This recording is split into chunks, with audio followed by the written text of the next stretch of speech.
Hi, I'm Dr. Kristin Miller. I don't know if you all know about me. I'm actually a villager. I've been here for 7 years now. People said, well, didn't you come down a little early? But I practice what I preach. And I didn't wait too long. So happy that you're all here. The subject I'm going to talk about is one of the most highly requested topics that I covered. If this doesn't work, then we'll switch to the other mic. So we'll try it. But it was one of the most highly requested topics that to talk about. Back when I had my practices, when I first opened them, the mind-gut connection was pretty new. Some of the gastroenterologists didn't think too much about it, didn't give it much credibility. Can you all hear me in the back? Yeah. Is it good? Okay. We know so much more now, and how important this link is between your gut and the condition of what's happening in your gut, and not only your mind, but your entire body. So we're gonna jump right in. I have a lot of material to cover. There will be time for questions at the end. Also, there is some additional information, including a questionnaire. I don't know, I wasn't sure how many people are going to be here, so I might not have enough copies. I apologize for that. And then I'll let you know I've got a couple other speaking events coming up where you can catch more information. If you want one of the questionnaires or handouts that you didn't get tonight, I can take care of you for the next one. So the mind-gut connection, we're going to break this down into why is the gut central to your general health, and what is it about the microbes that are important. It's not just about the structure of your gut. It's the environment of your gut, and it's in multiple levels throughout your gut. And it doesn't just start with the gut; it starts here. So we're going to talk about that. Then we're going to talk about how that links to your brain, and your focus, how imbalances. I'm going to switch to the handheld mic. Can you hear me now? Oh, that's much better. I actually have a hobby here in the villages, and so I'm used to wearing these mics. I do performances with a couple different performance groups. There's just so much to do here in the villages to help you age well, isn't it? My kids think it's hysterical. Mom, what are you doing?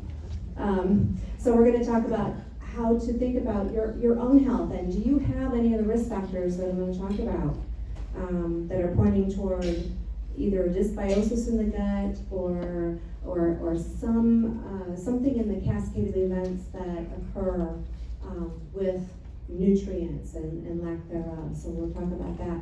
And then I'm going to give you some tools.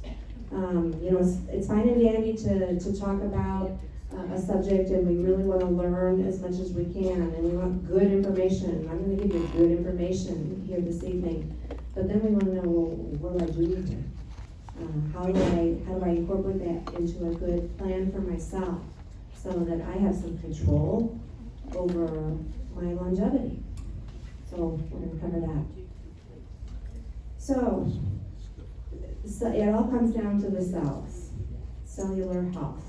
So when we talk about the gut and its effect on your body as a whole and on the cells, we're talking about the building blocks that your cells need for communication, your fatty acid makeup. You get all of these things from your gut. Not many of us are hooked up on IV and getting nutrients in that way on a regular basis. We need all of these things for health and for cell function from our gut. That's how we incorporate that in there. We're going to talk about the neurotransmitters, the chemical signals that have to do with the ones that are produced actually in the gut, and then travel up to your brain. Okay, and the microbes have something to do with that as well. It's not just the lining cells that produce and send these off. The microbes have a role. And then, of course, amino acids, enzymes. And you all are pretty savvy. I really love that you're going after education and taking charge of your health. So some of this you might be familiar with, so I apologize if it's a little basic at the intro, but we'll get into some more details. And of course, we need oxygen, circulation of oxygen. Can y'all see or am I staying? So, this is a schematic of your cell wall lining. This is where the nuts and bolts occur with when your cells do get those ingredients that it needs, those nutrients that it needs. You know, it produces whatever the function is of that cell, but it's got to communicate with its environment. That depends on the health and the structure of the cell membrane. That's where the fatty acids come into play. That's where the cofactors for these little channels come into play. That's where the body's systems that have to do with regulation of cell communication come into play. And that's how, in a nutshell, you prevent disease. That's how you prevent the cells from being overtaxed, things aren't working correctly, an oxidative stress situation builds up, the cell's damaged, and then you've got an inflammatory cascade going, okay? So we want the cell walls, the cell membranes to be healthy and to have what they need.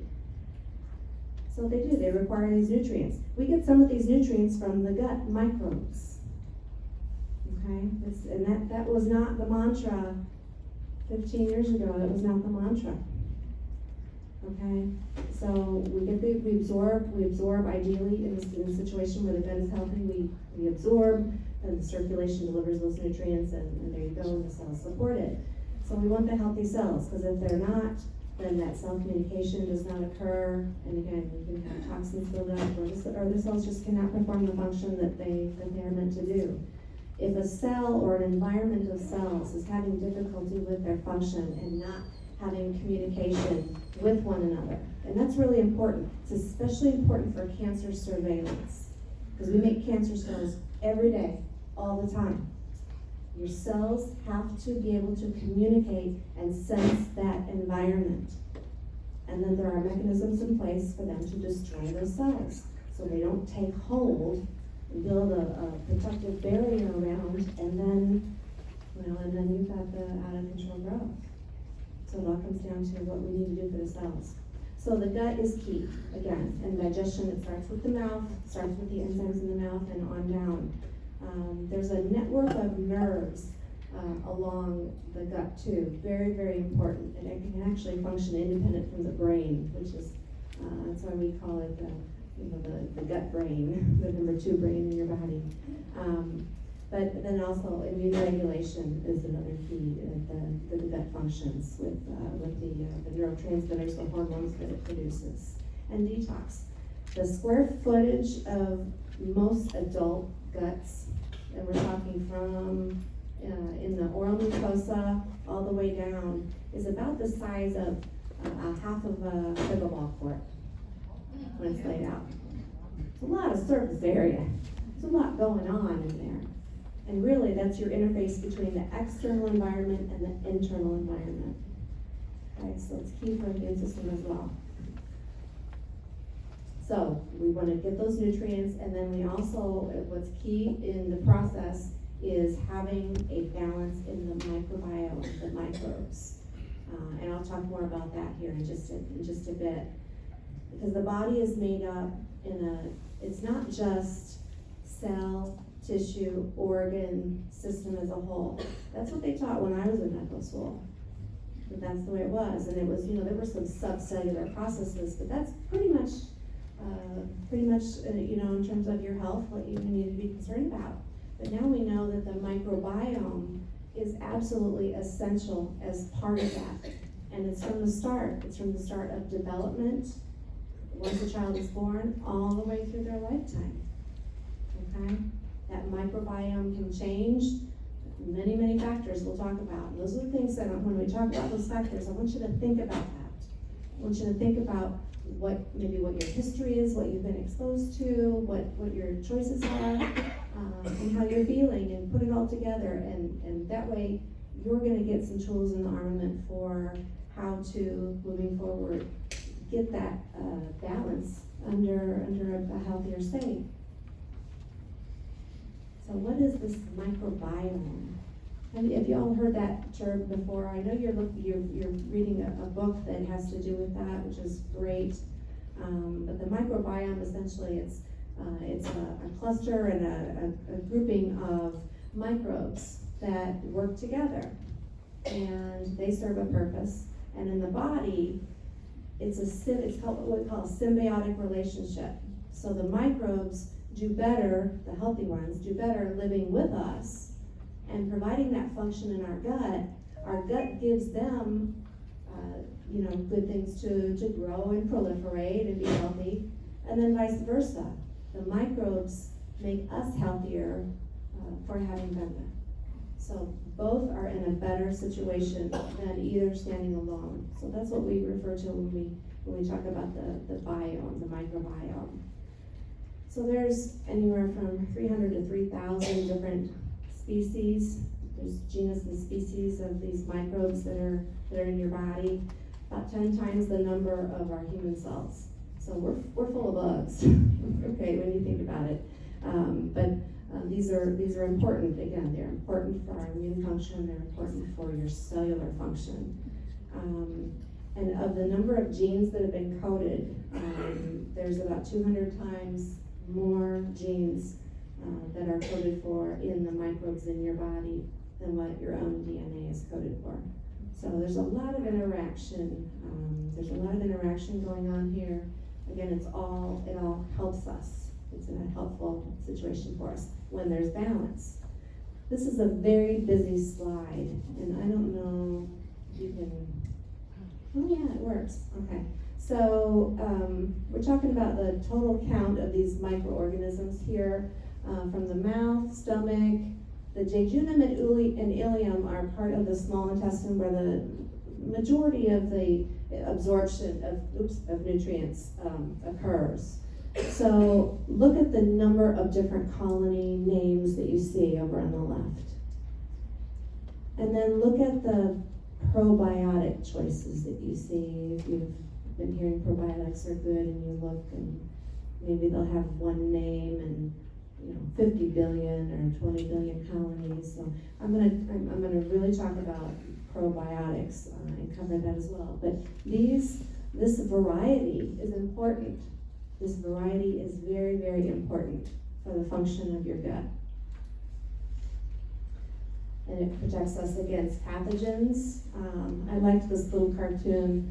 You get your two aliens, your alien or your pathogenic pathogens that see it's a busy colony, everything is working well, so you know what, they're not going to stop and camp out and take hold and cause trouble. They're just going to pass on through. And that's what we want to have happen. We want to have your gut microbiome, and your body as a whole, actually, the microbiome, the different areas that we have. We want the healthy microbes to be there, because then they overpopulate and don't allow the pathogenic bugs to come in and take hold.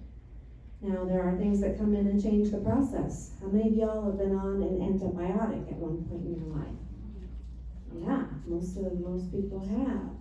Or have been on steroids for bad bronchitis or lungs or allergic reaction.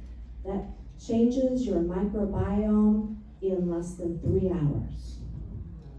So, and that doesn't mean, okay, that's a futile situation. I mean, sometimes you need those medications when you have, a documented illness that needs to be treated with some of these medications. But that also means that you have to keep in mind that you've got to get your microbiome back in order. And that starts while you are being treated with those other medications. And then you continue. Again, it's just about repopulation and getting things back to a nice growth situation. You wouldn't take 2 doses of a probiotic and then say, okay, I'm done, I've taken my probiotic.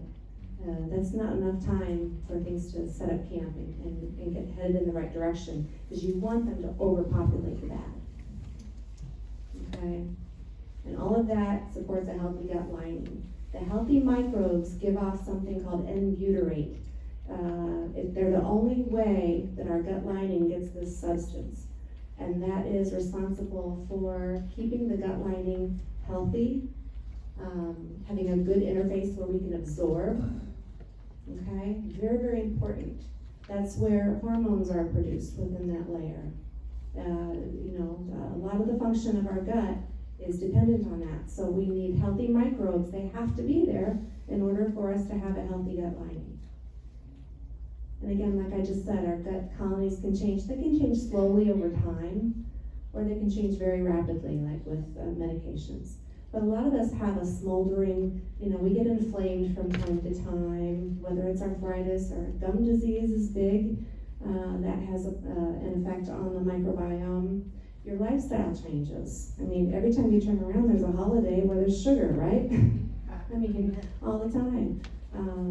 It depends on the environment also, whether you live in a rural area, in terms of the foods and the water and the pollutants, or an urban area. So all of those things are in play when it comes to your microbiome. One of the thoughts that some of the disease onsets and autoimmunity that we're seeing now is related to some time back we restricted our babies, our young'uns, from, it was don't breastfeed, it was formula, and then it was don't introduce certain foods, just kind of everything was super clean, not sterile, was super clean, and everything was delayed. Well, that delays that gut microbiome from getting set up. And when that happens, the gut can get inflamed. The gut isn't as healthy. And then things get through the gut lining that maybe shouldn't be. Well, your body, if it sees something absorbed through in little gaps, what your body's going to do is it's going to do its job. It's going to identify that this maybe is something that shouldn't be there, and gosh, maybe I'll make an antibody against that just in case. So folks that test positive for a lot of allergies, folks that are allergic to just about every food, their diet is so restricted. Some of that could very well be that their gut lining is not getting nourished, they're not getting that N butyrate, they're getting false positives because everything is fired up. So that can be going on. So the foods we eat, the water we drink, stress is big. Stress has an enormous impact on your gut. Enormous. And environmental toxins, like I mentioned. Here's a little schematic. I don't know if y'all can see this, maybe you can't in the back. It's hard, I want to blow these slides up really big, but they only fit so much. But on the left here, we've got a healthy gut. Now see that layer right there? That thickness right there, it says mucin. That is that healthy mucus layer where it's covering the enterocyte, the cells lining the intestine. The junctions are nice and tight. There's channels where they should be. The gut lumen is up here, so you've got pathogenic organisms and such that they can't get through. So the gut lining is doing a good job. It's producing what it needs to down here. Then you've got your cells that help in terms of the immune system surveillance down here. Look what happens. And this can occur as you age too. As you age, your gut sometimes gets out of balance with the microbiome. But look what happens. Where's that layer? Where's that healthy layer that was here? It's not there. If it's there, it's pretty small, and then things get inflamed and there's gaps. Then these pathogens, they can attach. So then you get set up where you can get a lot of issues with autoimmunity, and the neurotransmitters can get out of balance, which have to do with your focus and your mood. Your gut can't produce the serotonin like it should, because about 90% of the serotonin for good mood is produced in your gut. 10% is produced in your brain. It travels, but you're relying on good gut function for a lot of these things. So we want our gut linings to be healthy. So how do they affect your brain? Well, I just kind of give you a little tease about the neurotransmitters. That's a big part of it. But what we previously thought was the mind-gut connection was that the gut does produce hormones and neurotransmitters, and it digests. not too much else than that. And those secondary, those products then affect your brain. So that was the mind-gut connection that we thought. It didn't include microbes in the picture at all.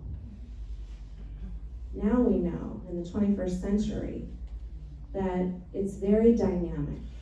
And again, I'm sorry the print is a little bit small here, but it's not a one-way communication. It goes both ways. Your brain gives feedback based on what it sees from the gut, and then it sends signals to the gut. That's how you tell that you're full. You know, some people, if their gut lining is not functioning very well, or their diet might be too high in those simple sugars, or a lot of different reasons where diet can be not as optimal as we want, then that signal system for being full, it shuts down. It shuts down. The leptin gets something attached to it, so it cannot cross the blood-brain barrier. So if folks that have eaten something and then, we're not talking Chinese food, but if you eat something and an hour later you're hungry, right? If that happens on a regular basis, that could be something going on with your gut lining. Imbalances again of those neurotransmitter hormones that have to do with our mood, that have to do with our focus. Those things can get out of whack. And it's also been linked to addiction, to addiction developing. So it all goes back to the gut. So leaky gut is a term. How many of you have heard the term leaky gut before? Good, okay, good. So it's really a factor with folks that have diets that are high in that, the sugars, the fructose, and the fat. You have things getting absorbed through that should not. And then sometimes you have malabsorption where things that should be getting through are just getting outpopulated by other things, and they're passing on through. So it really gets things out of balance. So the inflammatory, there are microbes. When there is dysbiosis, which means it's not a healthy balance, the microbes that are there in that unhealthy balance, they release pro-inflammatory factors. I know I've done stool tests on people. I've got a slide that I tell you a little bit about how I evaluated folks for this before. But you can measure these inflammatory markers in the stool. You can measure in the blood the secondary inflammation and the metabolic pathways that should be in a particular ratio of the metabolites. They can get off kilter as well. And it all comes down to the leaky gut, and then we call it leaky brain because it affects the blood-brain barrier as well. So, dysbiosis, it leads to inflammation, it leads to neuroinflammation because it also triggers the cells in your brain that have to do with modulating inflammation and repair. It gets them overly excitable as well. So then you have brain inflammation.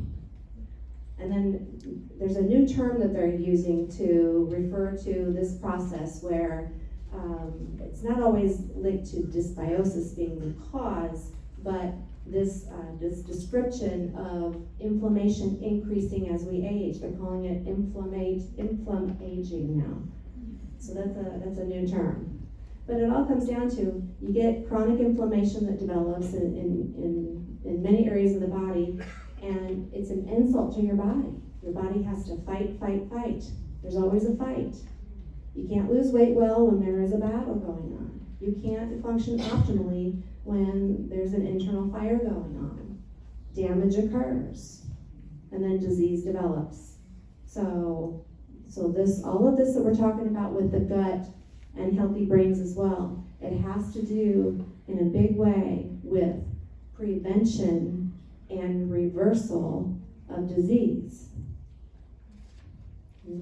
Some diseases we never used to think could be reversed, but we know now that when neurons are calmed down, when they're not inflamed, we can build new neurons.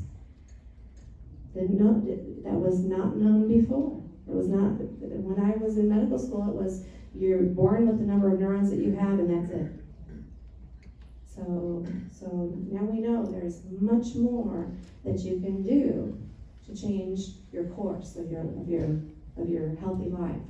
So chronic inflammation is really what we want to address, okay? And persistent dysbiosis, persistent imbalance in that microbe environment is one of the most common triggers for that persistent damage response that occurs in the body. It's also specific by which microbes are growing. Now they're looking at not just is it the healthy ratio or not, but now they're looking at is it more of a couple of different species, and when that is predominant, what is happening? Are those linking to inflammation, in particular neuroinflammation? So we're looking at that a lot now. But the microbes, what they're finding is these microbes, these pro-inflammatory microbes, are releasing these substances that turn on the protective mechanism, the repair mechanism in your brain. They're turning them on and activating them to have them believe that there's a battle. So stay in battle mode, stay activated, instead of just being there and doing their job, where if there's an issue, then they go into repair. But now we're seeing that they are in a situation where they're with chronic inflammation, that they're chronically activated. And that causes damage.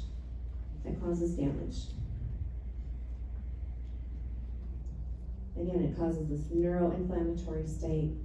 And this is just kind of a little cartoon diagram of just what I talked about, where these things are activated. Here they're resting, they're doing what their job is, they're supposed to go in and do their repair, but then when they get chronic inflammation and repeated work to do, like these, okay, they can't go quiescent anymore, they have to keep working. Well, then that leads to damage to the neuron. Well, when there's damage to the neuron, then that makes inflammation. Because when you've got a cell being damaged, it causes additional inflammation. So then even more are activated and your body makes more. And so here you go. Here's that cycle. This is a setup for developing Alzheimer's that they're finding. This is a setup for being in a situation where you have the head trauma that football players are getting, okay? Post-stroke recovery, your ability to recover well after a stroke. If you've got this situation going on under the surface, you think you're going to have a harder time repairing from a stroke? You betcha. So we want a healthy gut so that it translates into the brain is in a calmer situation and not activated and not inflamed. So that's huge information. And again, this is what we're finding, that one of the amyloid products, the beta amyloid, we used to think with Alzheimer's that it was all about these amyloid deposits and these tangles that caused the problem, and once you got them, you had them. Or, it's a slow process and you might not know for a while. Or if your genes code for that, you're going to get it, or you're high risk. Now we know that the gut microbiome and your ability to modulate inflammation will change the course. It will change the course. People have improved. People that are coded for developing some of these neurodegenerative diseases are not getting them. Okay?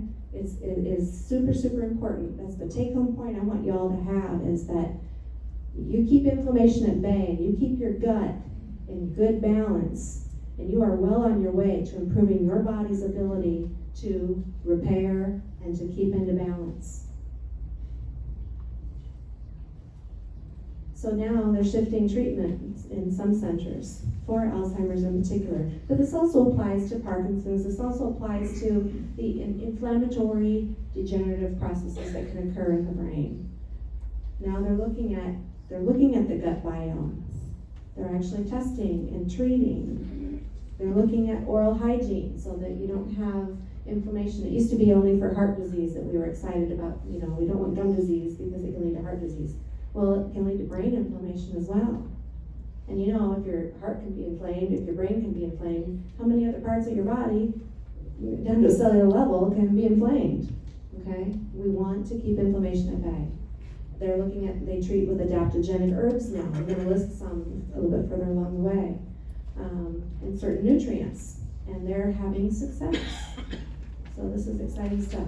And again, it all comes down to we want to lower the oxidative stress situation that occurs in the body, in the cells, from having an chronic inflammatory process and having them always ready for the fight.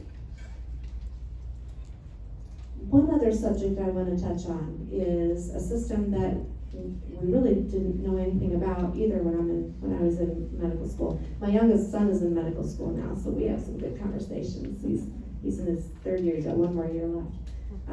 But the endocannabinoid system, how many of y'all have heard that term?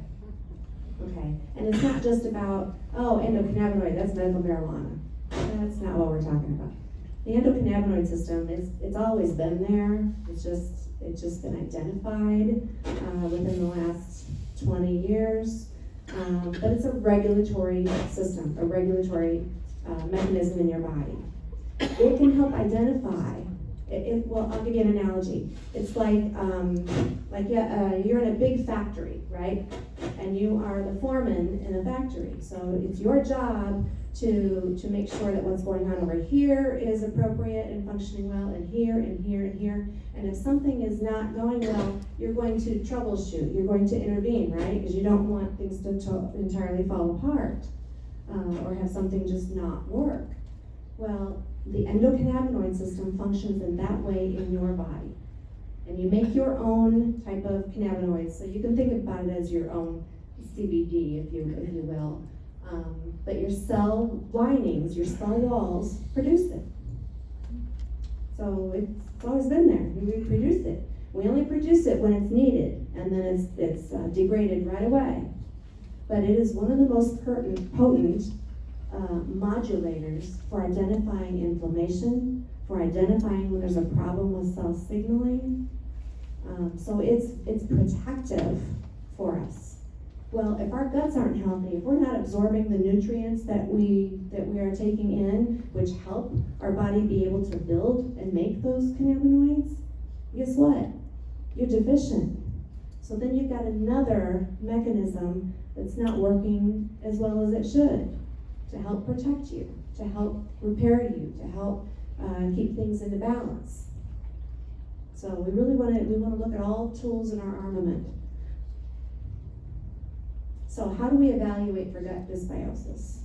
I mean, some people, you can think about, if you have symptoms, but sometimes you have no symptoms. Sometimes you have no symptoms and you have no idea what's going on under the surface.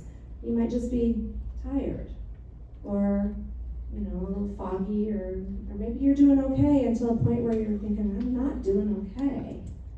Okay? So testing is the only way to really know if you have, or what's going on, that what the ratios are and what is growing in your gut. And that's a stool analysis. I used to order these all the time in my clinic. We're not just checking for the microbes, we check for inflammatory markers, a number of different things. And then there's a nutritional blood test and a saliva test. Those were kind of the, if I had an inclination that there was something going on with a new patient, a lot of times they've never had this kind of testing done before. And you all know, you all, I'm sure, have been seeking out ways to find out how your balance is under the surface, whether it's stool or your blood or your nutrients, because we want to stay on top of that. But the stool test is really the only way to definitively tell. So when you hear reports of a particular probiotic with a particular colony is what you should take for X. I do not recommend you have that line of thinking, because you don't know if your symptoms are related to a primary infection or if it's your body compensating for something else. The body's got a tremendous ability to try to compensate and get you through trouble. Okay, so my recommendation, and I'll cover that, and it's coming up on the slide here, about probiotics is just keep your caution up about if you're hearing that you should take, without having testing done, that you should take a particular colony at a particular dose for a particular length of time, and that will fix it. Okay. And above all else, if you've got someone ordering these tests, make sure it's a qualified doctor who is reading the results. Don't accept, if you're getting some of this testing done, and some of it's good testing, but if your provider sits down and just goes through the form and just reads what is on the form, you deserve more than that. You need more than that. You need to have the thought processes of, how is this affecting other reactions? What is common to one pathway? Why am I seeing more of a metabolite here? So then that tells me this pathway over here is actually off. There's something off here. You know, you need to go to somebody knowledgeable. So I would recommend, the training that I did was through the American Academy of Anti-Aging and Functional Medicine, A4M, there's 4 A's, A4M.com. They have a directory of practitioners that are actively seeing patients, providing this kind of care. It's the one thing I miss about not being in the clinic anymore, is 100% of my patients got better. And it's, and you know, on that, it's not that I'm more brilliant than another doctor, it's just that it's the physiology, it's function. You have to think it through and listen. You have to listen to people. So you can find out, if you don't already have one, there's some good choices there. So probiotics, let's talk about those probiotics. They can help to repair an inflamed gut. They can help they help the gut lining produce a nutrient called brain-derived neurotrophic factor. I'm not going to get into a lot of into the weeds here a little bit, but suffice it to say that that's a nutrient that helps to reduce inflammation. It helps to counteract free radical oxidative stress situation around the gut environment. So it's very, very important. And probiotics, again, they help to reduce so that your body cannot cleave and make that amyloid protein, the Alzheimer's protein. That gets into trouble. That's all in a funky folded way, and clogs up the neurons, and it latches on and it destroys them. So if you have a healthy gut balance, which then doesn't overactivate the system, that's extremely protective for you. I don't know if that's this or not, but I'm hearing a little. Okay. There's some good food sources for probiotics. Now, some of them can be more difficult to tolerate than others. It depends on, frankly, how messed up your gut is. You know, if you've got an inflamed dysbiosis situation, and then you just start eating a bunch of fermented foods, you're going to be miserable. So, you gotta just have a balanced approach about it. A balanced approach. And it's not that I'm against these foods. Actually, kefir is very good if you've ever tried it. But you know, I don't drink dairy anymore. So, but what you'll find in the foods are the degree of the probiotic that you're getting in them is going to depend on the preparation method, and it's going to depend on the soil in which it was grown. And our soil in this day and age, nutrient-wise, it varies by the part of the country or the world, and it's not what it used to be. So it's difficult. It's difficult to get everything from food. So that's why I wanted to talk about the probiotic supplements as an option for you. Any nutraceutical, any anything that you're putting in your body, and a lot of these are plant-derived, so it's not that they're cooked up in a lab, but any of these nutrients that you're buying a bottle of, you have to make sure that it is pharmaceutical grade. A lot of times it doesn't say that on the bottle. It'll have all kinds of fancy little seals, and one company actually had a seal, and I wasn't familiar with what the term was, so I looked it up, and it was basically quality assessed by own standards. But it looked really pretty on the label, on the bottle. Oh my gosh. So again, pharmaceutical grade means it is just as pure as if I wrote the whole FDA thing, wrote a prescription. It doesn't have new binders in it. It doesn't have contaminants. So it was independently tested when prepared, and it will sustain the shelf life for the duration of the product, which is the expiration date, without growing microbes in it at that time. So that's pharmaceutical grade, and that's what you want. Why would you want to put something in your body that, number one, do you know what it is? Has it been in a hot truck somewhere?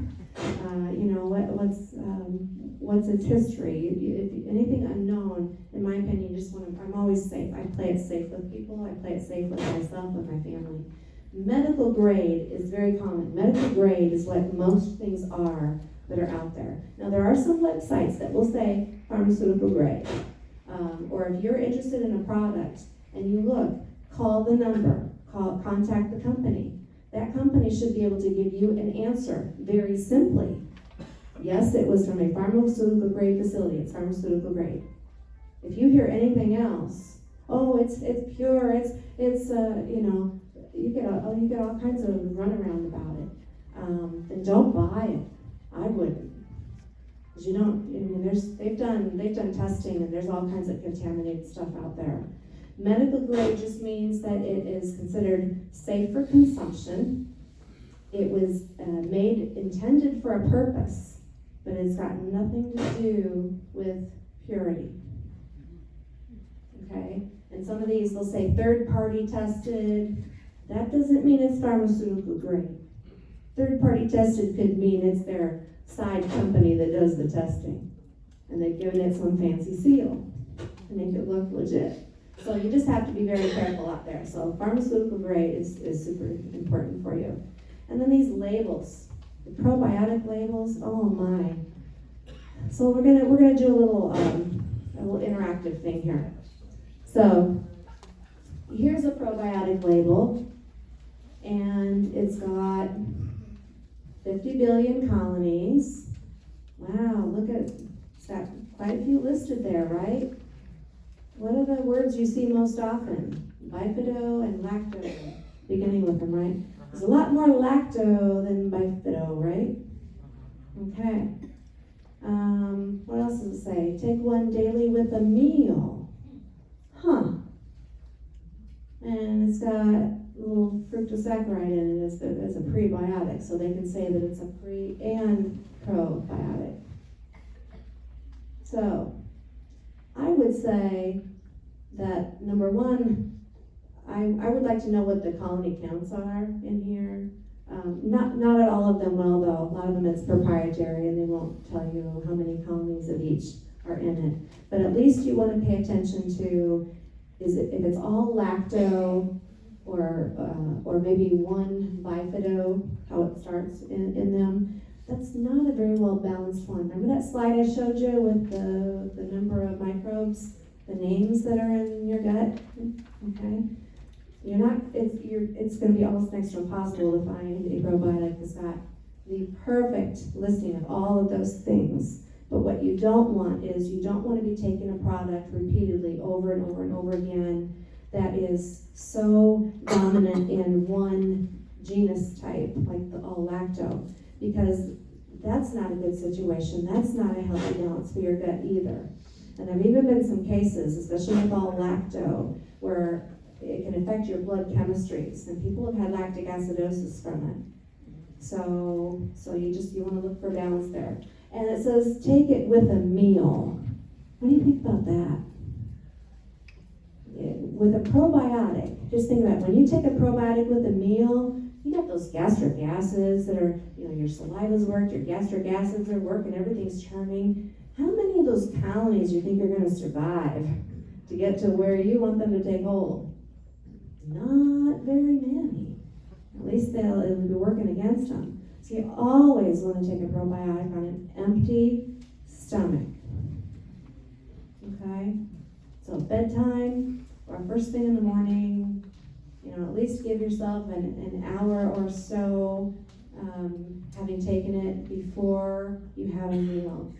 I'm on a probiotic. I have been for, 30 years I've been on a probiotic. And I wouldn't consider not taking one, honestly.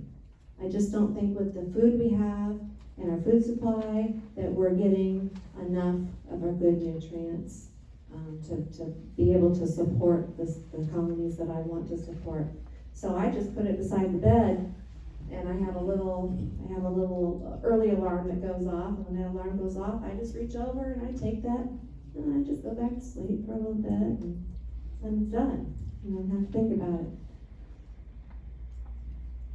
So let's look at the next one. So this one, if you see, there's fewer colony types, right?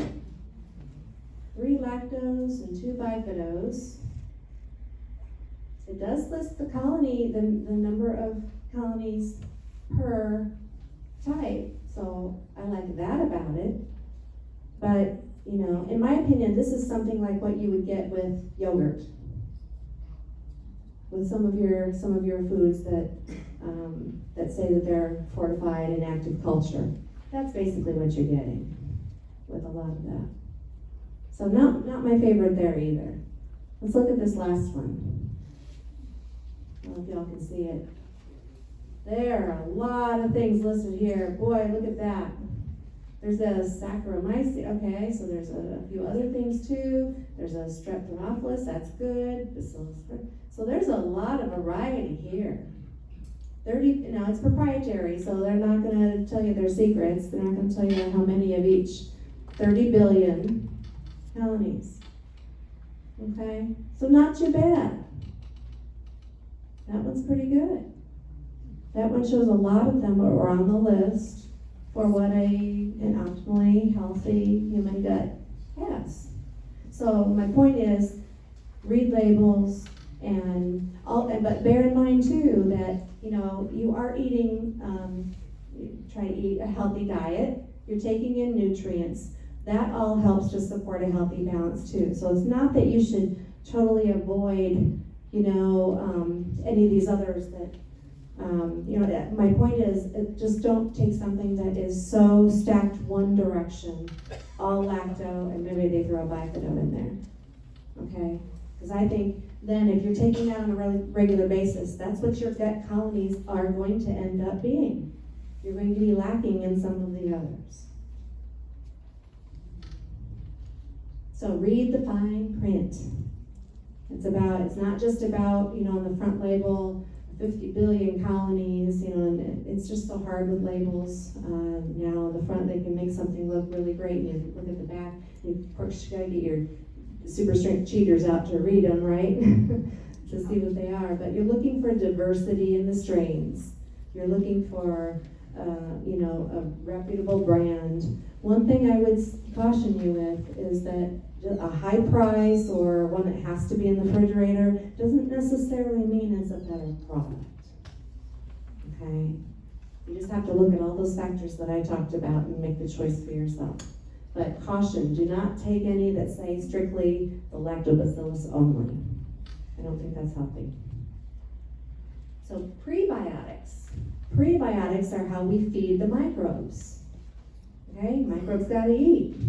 Actually, the microbes do a great job. They help to break down some of the things that we take in that we don't have the right digestive enzymes for. So we need those microbes to break those things down. And then the byproducts from those, we use those to nourish, and it also nourishes the gut lining and it nourishes the microbes. So there are some superfoods listed here. If you look online, there's a lot of different things listed. You really just want nutrient-rich foods. Nutrient-rich foods, not any of the processed stuff. okay? And then, if you think that you've got an issue with too much inflammation going on, now we all have a little inflammation going on. It's just, it's not necessarily a chronic situation, but inflammation does serve a purpose. But if you're feeling like this inflammation is maybe behind something as to why you are not feeling your best, think about some diet choices and food choices that are naturally anti-inflammatory. And I really wanted to make a handout for this, and I'm sorry, I ran out of time. But what I'm going to do is the next talk that I give, I'm going to have a whole bunch printed. So if any of y'all come to that one, I'll give this to you. There are some listed online. They're not always the same. There are some variables. I really like this list here. But basically, you're just going to make good food, nutrient-rich choices for yourself. Okay? And then we want to think about the glycemic index. Do y'all know what glycemic index is? Yeah? Okay. It has to do with how quickly a carb is broken down to a simple sugar. And then that affects insulin and blood levels. On your food choices, and again, you can look online for this, you really want to choose foods that aren't broken down so quickly into a sugar. I mean, a bagel is broken down quicker than a donut in terms of your blood sugar. It doesn't mean go eat a donut and ditch the bagel. But you just think about the types of things that you're putting in. And sometimes sometimes there is a dysbiosis in the gut, and it makes you drift toward those carbs, the feel-good carbs. I've got a piece of fruit here, but man, I've got that bagel or something, And so, sometimes that's an inclination that there's a dysbiosis going on, or there's a yeast overgrowth, a candida, something of that nature. Because those are hormones that are given off when that environment is occurring, and it leads you to crave the types of foods that feed that organism. So we want to calm inflammation. A great way you can calm inflammation, and we can do that much easier down here in Florida than up north, certainly right now, is moving your body. Your circulation is very, very important. When you move your body, you mobilize fluids, you mobilize the cells that help regulate or involved in that process with inflammation. 20 minutes of walking just moderately, not talking like gangbusters, but just walking moderately on a treadmill, 20 minutes, you will lower the inflammatory proteins in your blood measurable by 5%. That's pretty good, 5%, by 20 minutes of, heck, you can turn on the television and walk while you're on the treadmill, So think about that, move your body. That endocannabinoid system I had mentioned, again, it's a big player in helping your body modulate inflammation. So if you are considering a product in that realm, I highly suggest that you only look at a CBD isolate product from hemp. I do not recommend medical marijuana in any way, shape, or form, because the CBD in medical marijuana is actually pretty low. The other ingredients are much higher. So you're getting a much better anti-inflammatory effect without the side effects if you're going with a CBD isolate. If you take a product that is CBD full spectrum, I don't know if you've seen some of the labels out there, but full spectrum means it's got other cannabinoids in it besides the D, okay? Well, that includes CBN as one of those. CBN, your body will convert it to THC. I've seen people eat a gummy that was full spectrum and then be affected with their mind. Well, that's not safe, and that's certainly not good for you. The CBD is what most of the research is showing that is a player with modulating inflammation. And then some great nutrients. Turmeric and black pepper are wonderful. Ashwagandha, here's some herbs, I want you to pay attention to this. Herbs to help combat inflammation. Feel free to take a shot of the slide. Ashwagandha, terrific. The dose on ashwagandha is usually about 450 milligrams twice a day if you've got a lot of inflammation going on. But it's available in some cases at 250 milligrams twice a day. But ashwagandha is wonderful. It works through the adrenal adaptogenic process. It's not going to push the system. It simply helps your body adapt better to the signals of inflammation. Okay, so it doesn't overdo, the fluid that comes in, the reaction occurs when you're inflamed. It just helps that process. Rhodiola as well. Cordyceps from the mushroom family. Excellent, excellent adaptogenic herb. Holy basil. Phosphatidylserine. Phosphatidylserine is one of my favorites. And here I'll tell you why. It helps your mental focus. Well, that's 2 for 1, right? Phosphatidylserine. It's naturally occurring in the body, but your body's ability to produce it and keep it at adequate levels declines over time. But phosphatidylserine is, again, it's an adaptogen, so it helps with modulating inflammation, but it is superb for helping focus. It's not a stimulant, it's not anything of the kind. It plays well with others. It doesn't interact with anything else because your body naturally makes it. It just doesn't make it as much as we age. L-theanine is wonderful also. It helps to kind of calm the mental wheels. If you've got something in your mind, you can't shut it down, and you want to get to sleep or you want to focus. L-theanine is wonderful for that. Folks that have adult ADHD, phosphatidylserine and L-theanine are terrific. Terrific. I even had, in my practice, I took care of kids too.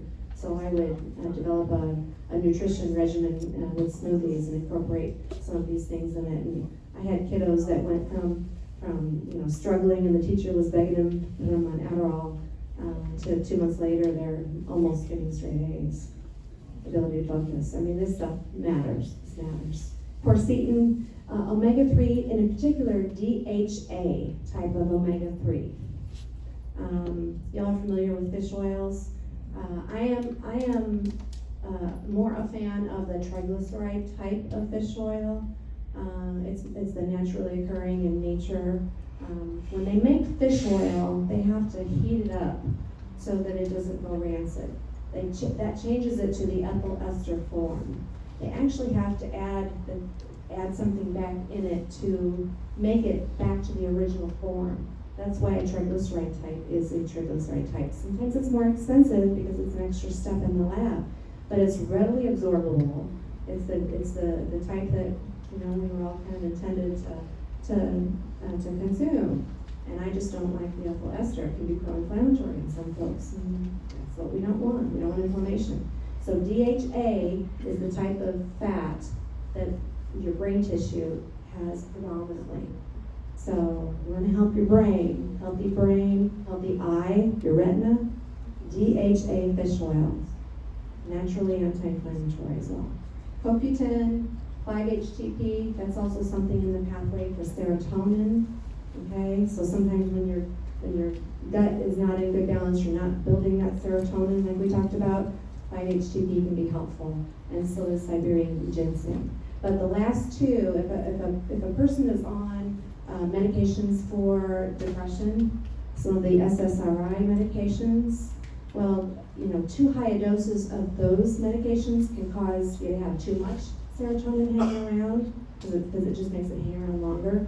Well, if you add 5-HTP in higher doses, we're not talking low doses, but if you take 5-HTP in higher doses, because the label says, oh, this is going to help with mood, so this is great, then you can have what's called serotonin syndrome, where you get more sweaty and maybe palpitations, and it's too much serotonin.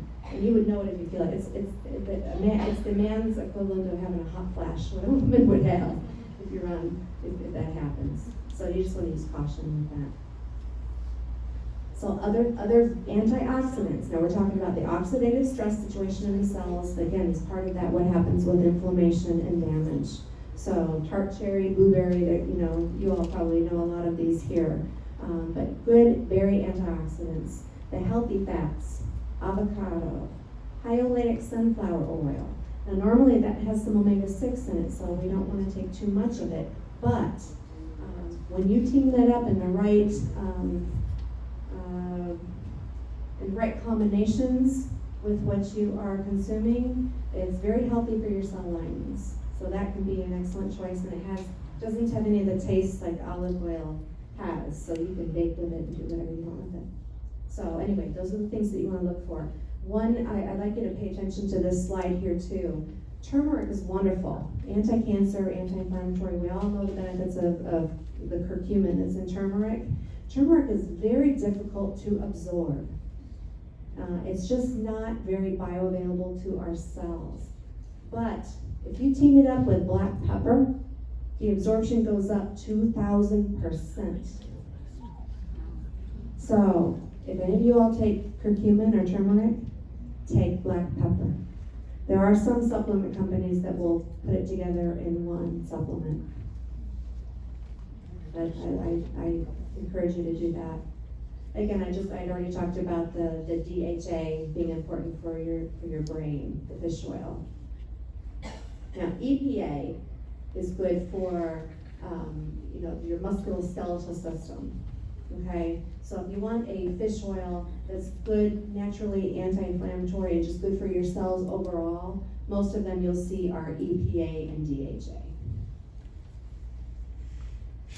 So our bodies are rejuvenating themselves every day, and it's all based on what we take in. If your microbiome is not healthy, you're not going to be reliably absorbing or breaking down what you're taking into your gut that actually gets taken into your body. We want, then you're wasting your money. Okay, so we want healthy materials going in for our cells, so then we can make good parts. You wouldn't put rusty parts in a new bike. Okay. So know your risk factors. Is there anything that is in your environment or anything going on that might be inflaming your brain, like that cascade that I talked about? And act now. Again, and this is just to recap the things that you want to think about. You want to think about lifestyle. You want to think about heavy metals. You want to think about chronic inflammation. Certainly inflammation, you want to address that. The foods you eat, the water, at least the 5-stage filtered water at minimum. Stress in your environment, and avoid excessive antibiotic use. I'm actually, being on that subject briefly, I've been asked to give a talk about the coronavirus and about your own body's ability to bolster your viral immunity. So I'm going to be talking at the library over at the Gold Dome building, that's the Pinellas building, room 102, on Monday, March 2nd, 5 p.m. So there's some information that you all need to know about that. I get information because of my role and what I do, things that you have not heard in the media. So we need to be proactive, and I want to give you some tools for how to maximize your ability to stay healthy. Yeah, it's at the library. We can tell you about it. There's actually a paper back there. The back table has got information about that. And March 1st, this Sunday, I'm going to talk about your memory. So the things that I talked a little bit with the gut-mind connection, we're going to expand on that and cover a lot about memory and ways to help your body store new memories and retrieve older memories and focus. So it's a pretty good one too. And that's at 3 p.m. over at the Wildwood Community Center on Sunday. We've got that information at the back table, so just ask the girls back there. They've got it all under control. But your mindset also matters with dealing with inflammation and with your body's ability to heal. Glass half full instead of glass half empty. That attitude balances your neurotransmitters, or at least it is involved in that process. So try to think, even if things are frustrating, try to think about a good attitude and enjoy. I mean, at least down here we've got music, we connect with other people. Those are all things that are going to help your immunity. They're going to help reduce inflammation naturally. Super, super important. Get the blood flow moving. So a healthy gut and a healthy brain, and work on those things, and you'll be well on your way. I thank you for your attention, and I just probably went long. If you have questions, I'll be happy to take questions, and I'll be back.